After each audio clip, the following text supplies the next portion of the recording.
So there's something that I think is really important for people to talk about, and hopefully you get my whole message on this, but it has to do with the pickup industry and some of the things that have taken place within it and how crazy it is. And, because we have a men's development website, programs on meeting women, and I've been a dating coach for so long, I feel that there's a very, very important thing to address.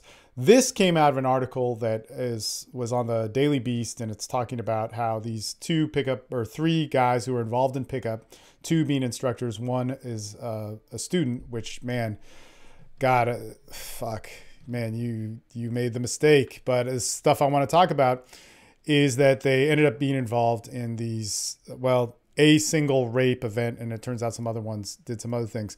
This is one of those things that is really fucked up. So pickup is something, and all of men's development of meeting people, and I know the word or term pickup throws people off, but there was such a benefit that so many men got from this, and that also every single man is going to want to learn how to get better with talking with women, have better relationships, connect with people, have better sex when you're in those relationships, and also how to sustain those relationships when you're having them. That is something that every guy needs access to, and every woman needs access to that on the opposite side of how she's going to meet men and how to determine that. And there absolutely is such a value in this discussion. There's also a value in men getting together and having private groups and being able to talk with one another. However, when we make it abnormal to talk to people, when we make it a secret, when we make it demonized, when we make it this thing where right now we have men and women so separate from these men's rights groups that don't want to talk to women, these women's rights movements of like hardcore feminism or third wave feminism that don't want to talk to men and just want to rule set and demonize everything, things get fucked up. And there's so much of a result of all this sexual tension and all this screwed upness that is helped fueled by that, and also probably fueled by some really mentally deranged people. But here's one of the things I know from being a men's coach for the past 10 years. I know this. I get a lot of clients who have some problems with their beliefs, their mentality, how they grew up, which could set them up in an area of their life where they could go down the dark path or things which aren't very favorable and will ultimately cause harm to people in society, or they could go down a better path. All right. And so even if you do have mental problems or problems that have made you unique or individualized to society, you can have a good life. And this is very important. So that being said, I think there's such an important dialogue that needs to take place. And I'm just going to speak for men here that need to take place with men on how we can do this right. And also not getting on this area where we think this is wrong. Because I'll just say this. The first moment when I read this article, it's a really long fucking article, but I read it all. But the first moment I read it, probably for a good third, I was like, man, is this going to be one of these false rape accusation things, which is demonizing men and blaming the pickup industry, because there's a lot of that. And I'll just say this as well. Being a guy that is sexually active, being a guy that has kids, being a guy that has all the different things that I have in my life, I've had a lot of problems with relationships, being somebody that's a dating coach. Like, people, if they want to attack you, they jump to extremes on all those things. And I may have done things which were pretty extreme to stimulate them, but you get categorized very, very easily. And in order to become responsible with it, you have to go down a different path of the blame game and learn how to fix all that stuff in your life. So at first, when I read it, it was that, but as I went on to read it, it was like a truly fucked up thing and a phenomenon that is happening more and more in the seduction and pickup industry. Pickup, clearly, since 2008, there's videos of me talking about how fucked up it is. I have been heavily involved in it just because of, what I do for work and what I've done personally with it. And there's been a lot of great benefit to it and a lot of great benefit that I've seen other people go through in it. That all being said, I've also seen there's such a problem that's been coming on with it. And I used to get a lot of flack for this. Now it's like the kitsch thing to do in pickup. But here's where I'd say this is where it gets fucked up. You get a culture of men that is looking for an answer. We're looking for quick sex. We're feeding off of desperation. We're feeding off of loneliness. We're feeding off of not having something and having to get it so that we can get the most immediate result without being able to work on ourselves or get the experience of socializing and sex. When really the benefit of all of this, the whole reason why us as men have this drive to talk to women, I mean, it's a biological need is the main reason, but the whole reason why we have this, why we have the sexes wanting to combine, and why there's this conflict in between because our how we're combining and how we're unifying with each other is not working, is because it's a gateway to our natural form of self-improvement, a gateway to our natural urges of socializing, and a gateway to our natural urges of sex. And all those things need to be fulfilled in order for us to be well-rounded people. Hence, the well-roundedness. How can we be that great type of person? How can we do it in a way that is ultimately fulfilling in the human experience that might have to do with, yes, hooking up with a girl, might have to do with approaching a woman, might have to do with talking to a woman, might have to do with learning to have a relationship, might have to do with stop being a nice guy, might have to do with learning to be a nice guy, and so on and so forth. And it even may go into your professional life of how you want to make more money, how you want to be beneficial. But how do all those things accent you to be the best person? And when we get away from that, we do not see that is the main thing. Shit like this happens. Now, shit like this is a far stretch. I mean, these two guys were fucking assholes. You read the story and it's basically two instructors. In my opinion, they take advantage of a student. They get the fucking client who, you know, I feel bad for this, but the guy also does need to be responsible for things. And, but man, the client pays $2,000 a month for these two asshole instructors to be able to live in San Diego in the downtown area or whatever it is.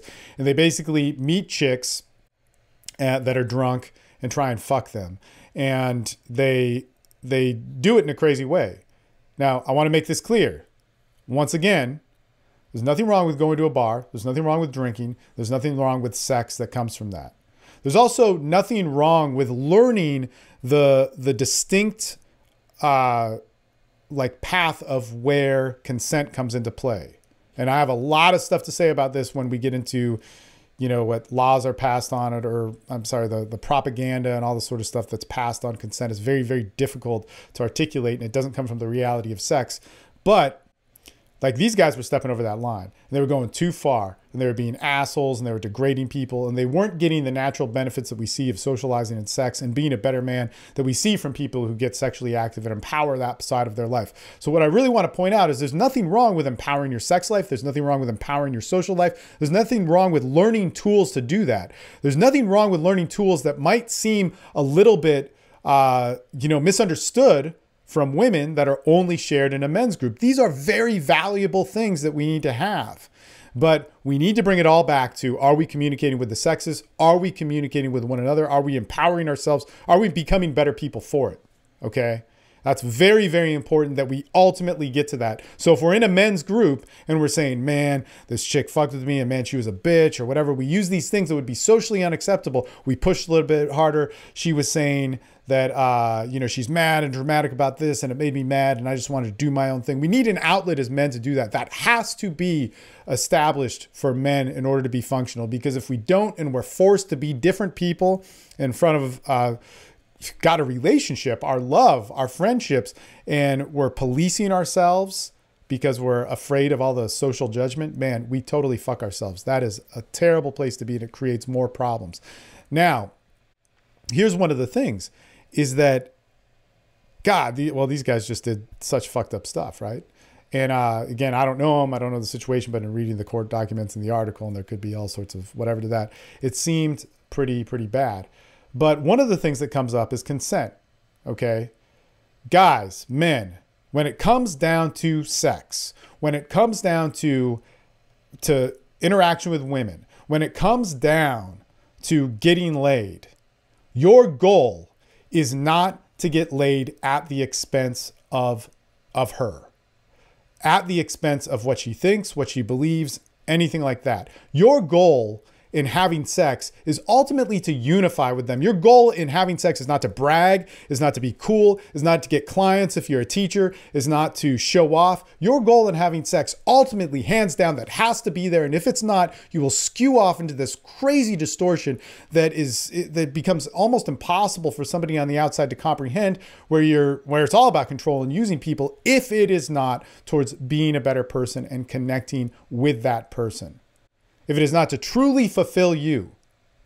Fulfilling your sex drive at the expense of somebody else, number one, that's going to be a terrible, unfulfilling feeling. That's also where we get into things like rape, taking advantage of, causing shame, building up, just a horrible lifestyle of not only illegal acts, but acts that will not serve you as a person. And on the lower end of that, when we're having sex with people at the expense of something else, maybe what other people think of us, how people like us, even if everybody is consensual in it, it will be ungratifying. And the more bad sex we have and the less we know about it, and the more it confuses us, the more we start blaming sex and interacting with people and the tools for it as a problem. So we want to realize that, number one, for consent, the reason why we're having sex is to benefit ourselves. And number two, this whole thing about consent that we see in the pickup industry it's almost going in the right direction, but then it gets hijacked by these fucked up ideas. For instance, men in the pickup industry often talk about, but this dialogue doesn't go far. We have a bunch of shitbag leaders, some fucking kids who are jerk-offs, who don't know anything better, who are these like first world, upper middle class, entitled assholes giving advice on what it means to make a decision, who always got everything in their life, start saying things like this. They title it "Is the Right Thing." Like, there's resistance before sex. There's last minute resistance. There's a lot of times when a girl says no, she might be afraid about something, but we got to take it wherever. After they say those things can be right. Those things can be very true, and consent can sound like a very tricky thing when you're discussing it publicly, but from the experience of sex, it's very clear how it works, right? But this is where they start describing it fucked up. They start saying typical PUA things. You got to plow through it. She's going to like it anyway. You just got to get her in the action, get her speaking only in a way where she can't resist, overwhelm her sexually. You know what pisses me off about this? This fucking makes me so mad. I got in a discussion with a guy about it last night because there's a pickup company that talks about, how natural they are and how much they love women and all that stuff. And this is where it's like there's such a great advertisement, but there's such a smoke and mirrors about it all. But this motherfucking asshole, who's one of the head teachers of the company, who I actually have to introduce. He was in Europe. I hadn't met him yet. He was in Europe hanging out with some people, and some of my friends were partying in Europe too. So they were in like Serbia or something, right? So they're partying around in Serbia. They're having whatever fun. And this guy meets him. These girls are all hot. They're all worked at this strip club, and some were waitresses, some were dancers. And they go, "You're from Austin, Texas. Do you know Steve Maeda?" This guy didn't even know me, right? He goes, "Do you know Steve Maeda?" They say, yeah, we know Steve Maeda. And it was like crazy. Whoa, you know this guy. And these people all liked me. And afterwards, they emailed me immediately. They emailed me the night it was done. But like as soon as this ended, they messaged me on Facebook, and I was like, what the fuck? Oh my God, that sucks. This puts me in a fucking weird space. But this is what happened. They're meeting these guys. These girls are partying. They had some money. They had a bunch of bottles. They had a lot of stuff. They're partying, hanging out. So the pickup dudes from this company that like hates on pickup, talks about how bad pickup is, how it talks about how pickup is like this anti thing and how they teach this natural game of expression and sex. And they try and hook up with my friends. They do everything in what, in my opinion, is forced, behavior. And they even have a book on how to overwhelm somebody. That's one of their main products, is a book. This guy wrote the book on escalation. I won't say the title, but he wrote the book on escalation. He's trying to escalate on my friends, as he describes in the book. He's trying to make out with her. I guess they kissed or something. He tries to start fingering her in the club, and she says, stop. But he keeps going, he keeps going, he keeps going. And this is where it gets interesting. So I don't know, and I don't even want to put words in my friend's mouth because I don't want to piss her off. But let's say he's making out with her, or I'm in a situation where I'm making out with a girl, and I start getting hot and heavy, and I do something that causes a stop. Causes a wait. I know I need to make her feel comfortable. I know I need to make her feel engaged. I know I need to give her the choice for her to have sex with me, as much as I am still pushing as a man.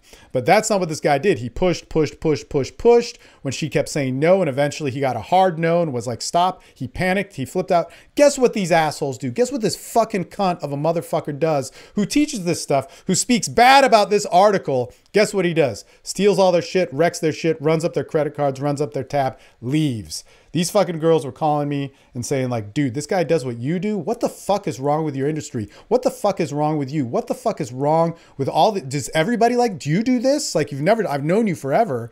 Like, what the fuck do you do this for? You know, why are you around these people? Like, you speak at the same convention with this guy. Like, you brought this guy on stage. Why do you do that? Like, what is this? And so I just hate being involved in this. And so as men, you got to stand up and learn the best way to do this. Man, consent is a fucking simple thing. Guys, men, and I'm only speaking to men and women, you may not resonate with this, but it's for you. And well, whatever. Guys, look, when a woman is getting sexual with you, it is not your job to put her in a place where she can't make a decision. It's to put her in a place where she can make a decision.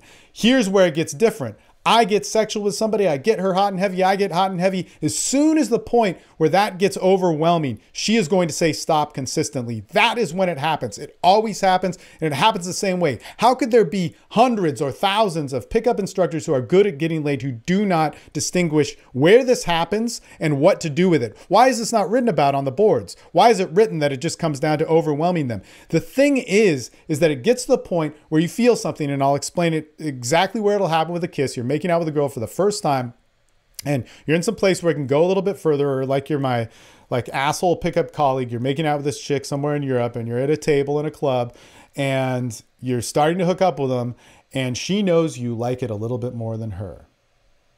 In a kiss, let's say if you're your apartment, you're bringing her home, this happens all the time.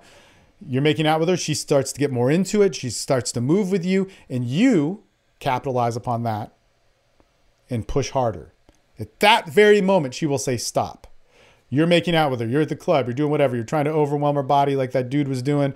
And he goes to finger her and it's too much. It's too much. Her body's getting too carried away. So she says, stop. At that point, which will happen and will always happen, it will happen in those ways and the many different variables of how you go through sex, but it will happen at that point where she starts to get carried away. You act on it. She will stop. All right. And like 10% of the time, that may not happen. It'll just keep going. Your job is not to overwhelm her. It's not to give her more. It's not to force her into anything. It's not to make her do something that she wants to do. It's to take a step back, and you will get sex quicker than pushing harder. Because as guys, we don't understand. When I was a kid, I would try and push harder, push harder, push harder. But your job as a man is to stop, make her feel comfortable, and give her the choice to do more. Here's how you would do that. And it will work like this. It'll take you like 5 seconds. Okay, maybe it'll take you 15, but that's how quickly you will start to get her engaged sexually. It will happen very fast because sex happens fast. It's a quick emotion, or it's a quick hormonal release in our body. Okay, so if she tells me to stop, I say, hey, that's cool. No big deal. We don't have to do anything. You know what? And man, I've done like that. There's so many times where I've done this. I remember one time when I was actually in a club and I was making out with a girl and I was hooking up with her, and I noticed she was a little bit tense, and I stopped before she actually said stop because she was getting too into it. I said, hey, we should stop this, mainly because I don't want to be making out with your fear or your insecurity or get you to react. I want to be making out with you. So if you want to do that, let's do it. Kiss me how you want to kiss me. And then she did. And she unleashed. And then it went to the next phase. And then we're too hot and heavy and we're in the club and we have to leave the club and all that sort of stuff. And we get back home and the process kind of has to start over again. But that is where choice happens. That is a beautiful thing. Do you realize how awesome it is? Like when I'm talking about, or when I'm reading about these guys and they like gangbang these chicks and they're passed out and they'd like rail them or whatever. And they're like, oh, you know, you like it. You turn into it and da, da, da, da. And it turns out a lot of the girls in the video surveillance that are unidentified turned out like really shamed or were like crying in the elevator or like curled up in a ball or something like on the video surveillance. They walked in happy and came out that way. Here's what happens when you really do value that choice, because it is a good thing. Like what they're trying to get at is like some pussy ass, like half-ass dude game shit. It's not like what happens when you really get to know women. But man, like when you're with a girl, or let's say you are in a group sex situation, which I've been in a ton of those, and the girl's like, whoa, I'm not prepared for this shit. Like, stop. You stop. You are the man who needs to make that comfortable and allow the choice and the expression to come out. But when that choice and expression does come out, if it does, like if she starts hooking up with you and the other dude, or starts hooking up with you and the other chick, or whatever the situation is, and she starts to like it and engage in that, and you allow her to have it rather than forcing in it, that is the best feeling in the world. That is where the benefits of sex, of being social, and of being a good person actually come out. When you have the talent and opportunity to give that gift of choice and decision for her expression to come out, and then she does like it. And guess what? If there's any shame or guilt or weirdness afterwards, not because it felt bad, but because when she goes back and she tells her friend, or it was such an intense experience that was so insane to come back to normal when your body isn't sexually charged, man, there's a lot of stuff that can happen. It's your job to help her through it. It's your job to help her through that, to know that sex can be good. The benefit that comes from that is so unbelievable. The life skill that you get from that is so awesome, about how to be responsible with yourself, about how to make one of the toughest decisions of your life, of handling emotion and handling another person's nude emotion in front of you, and make that feel good and okay and accepted. That's more empowering than anything you'll get. And when you can walk out of the bedroom with that, or walk out of your life with that, and walk into the rest of your life with it, you walk in with an insane amount of confidence. Man, I think that process of sex and consent should really be talked about, because the law of you got to say yes 3 times, that's not going to happen. When somebody's sexually overwhelmed and they're charged and in their brain, you can't answer that question. It's too difficult. It's just so confusing. It adds more confusion to young kids who don't know what's going on. But when you can get to the point of knowing that, man, when she is saying no, you have to, number one, distinguish, is this no, I need to leave? Is she saying no, I need to stop? Or is it saying no, I'm unequipped to make a choice about my sexuality, about who I am and what goes on? And let's just take a step back, because I know I'll get some flack or argument of it. If she says no and you just take it like, no, I need to leave, then you will live in sexual repression. You'll be dissatisfying her. You'll be living out of fear, because that's not what it always means. And so let's think about this. If I'm making out with a girl, we're hooking up, and she says, no, wait, stop. And I say, okay, cool. Let's go back to watching TV. Okay, wait, cool. Let's go back to going on a date. Let's go do whatever. And I stop all sexual behavior. If I did that to every woman, and women honestly built a dialogue about that, it would be like, oh man, I didn't know what I needed for the guy to take on the role. I mean, shit. How many times do women initiate sex? How many times do women initiate the whole process of sex and the decision-making point of sex? And when they do, what does it become? I mean, we see that in the orgasmic meditation groups, but it's this controlled, regimented thing, which can have benefit, but it's not the natural process of a human being. So there is a process of where a guy pushes a little bit more and a woman regulates, and let her regulate. Let her have that choice. It's fucking good stuff. But I'm sick of hearing about these guys who don't have any experience with women, are coming from this nerdy perspective, or this, privileged white male perspective, coming across of how sex works, which is taking, and then there's supposed to be some gratification of it. Your whole benefit and value is going to come from that choice. And to be honest, man, I think that men's groups and being in them is a great benefit and a needed benefit, and there needs to be more of it. But as men, when you start having this dialogue of what happens, and stop relying on this red pill bullshit of hate and anger, dude, I'll tell you this, you guys who are bitching about how fucked your life has become from a woman, or because of custody or the laws, man, I can guarantee you, for most of you, I've had it worse. I've had it really, really bad. And I'm no victim. How do you fucking step yourself up in life? You take what life gives you and you learn to live with it. And if you are going to fix something, you don't fix it by blaming, bitching, or causing some political movement that isn't directly changing something and gossiping about some stuff online. If you're angry and pissed off, yeah, you need a group where you can vent and be angry and pissed off. But if you're not getting into the solution, you're getting into the problem. In any case, I'm just going on and on about this, so I'll stop.